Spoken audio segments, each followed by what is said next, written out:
What's going on, guys? We're back again with another video, and in today's video I want to be going over a losing trade that I took today on the Nasdaq utilizing my forever model. Now I wanted to do something different because I know a lot of the traders in this space, they don't show you the real side of trading. All you see is wins across the board, and it kind of gives you that mentality that these people never lose, but in reality they do. They're just not showing you, and I want to be the one to bring that light to the space to show you guys what it's truly like to trade full time. So I'm going to show you the analysis, the execution, and everything that I thought going into this day. So let's get right into it. All right, so starting off, we have Nasdaq on the left and the S&P 500 on the right. This is going to be like every other video that I've done before in the past. I want you to pause the video, let me know what you think based off of this blank chart, any annotations before I show mine on the next slide. So if you have your annotations marked up properly, you would already know that we're currently trading at all-time highs.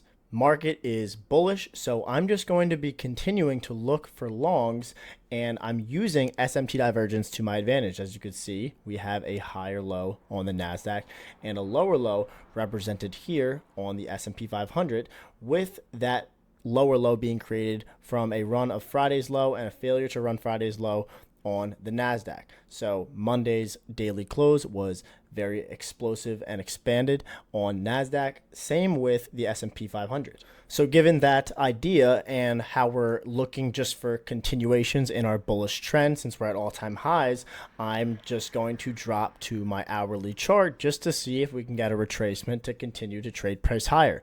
So we're doing the same thing on our hourly chart, just like how we did on the daily. I want you to pause the video, mark up any annotations that you might have before I show mine on the next slide. Now, as you can see here, we have an hourly bullish fair value gap tag on the Nasdaq, and we create a higher low on the Nasdaq compared to the S&P 500 making its lower low running here. And on top of that, I don't have it shown, but the Dow Jones has a run of all of these lows already. So there's already SMT divergence at these lows with the Dow Jones and the S&P 500 failing. But overall, the stronger pair out of the three correlated assets is the Nasdaq. So in a bullish trend, I'm trying to long and position myself in taking and executing the pair that is the strongest. And in this case, I'm looking to execute on the Nasdaq. So if I was to take a long position, it was to only be on NQ. So since we have our step 1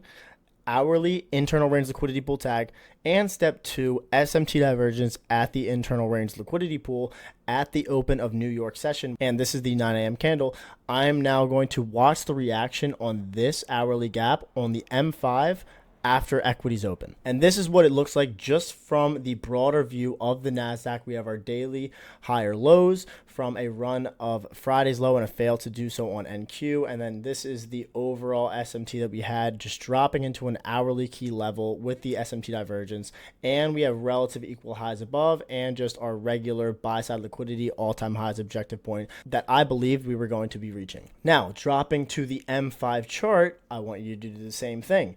What does this look like? This looks like the potential trigger of a market maker buy model. But before I show my annotations, pause the video before I show mine on the next slide. Now, if you guys have been watching my videos and you've been staying up to date with everything that I've been doing with my forever model, you would know that we have short-term lows resting here that get ran by a specific down close candle right here. And you can see that the next candle actually tags our higher time frame key level.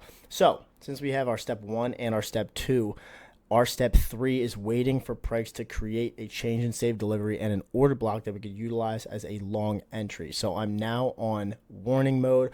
I'm on watch to see if the market can present myself an opportunity to execute and lay on risk so that I can capitalize to get to those higher time frame objective points, or higher time frame all-time highs, and these relative equal highs resting here. And just like I said, if price closes above the opening price of that down close candle that ran the short-term low, that would be our order block and our change in save delivery that I would be utilizing as a long execution. And as you can see, the next candle that we have here closes above the down close candle that ran the short-term low. So all we would be doing next is just seeking our area of opportunity to lay on risk. So my next point would just be putting a buy limit at the tag of the opening price here. My stop loss would be going at this resting low that ran the short-term low, and I target a 1 to 2 risk to reward. Nothing new, you guys already know this. And I was also convinced that I had conviction behind this was because we had two bearish fair value gaps on the M5 that were both traded through and closed off from this one specific down close candle after equities open. And equities open was the candle here that ran liquidity and then tagged a higher time frame key level. So I was just stacking confluences, and I had high conviction in believing that this play would play out. So given our approach and how everything checked off on our list, I alerted to my Discord while we were live trading. I said buy NQ at 22,336, my stop loss at 22,288.25, just like I have labeled here.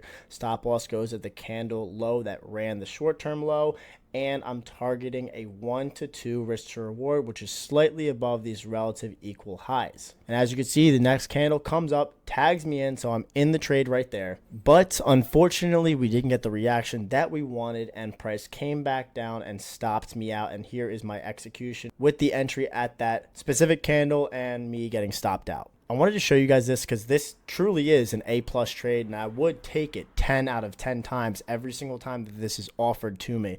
And if you guys are also confused in regards to my Forever model, I did create a free ratings guide, and if you do want to have access to it as to what I consider A+, A, B+, and B setups on the Forever model, there's going to be a link in the description of this video. So all you need to do to access it for free, just go to the description, click it, and then you'll be able to gain access to my ratings guide.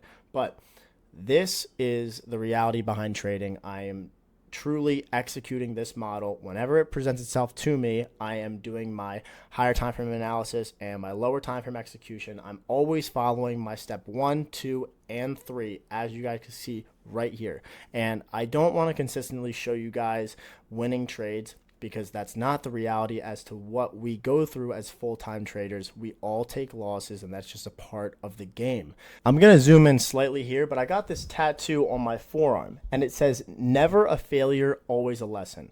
And whenever you're taking trades and you have losing trades, they're not failures. They're lessons that you are learning from. And whenever I take a loss, it is a lesson to me, and I'm going to throw it into my journal so that I can collect as much data to understand that historically and statistically over time, I know that this model works for me, and it will net me a positive return month after month or year after year. And that's what you need to do to understand, to detach yourself from losing trades and also money. Stay consistent with one process, and I promise you over time, you will develop confidence in that one process, as well as a plethora of examples to know what your A+ setups look like and what your losing trades look like that don't fit the A+ criteria. Now, like I said before, I want to show you guys the other side of what traders go through, and I hope you did learn something from it, and you do understand that this is just me trying to be transparent with you guys. Just so that you know, if you're going through a losing streak or if you take a loss, don't be hard on yourself. Just know that this is part of the game,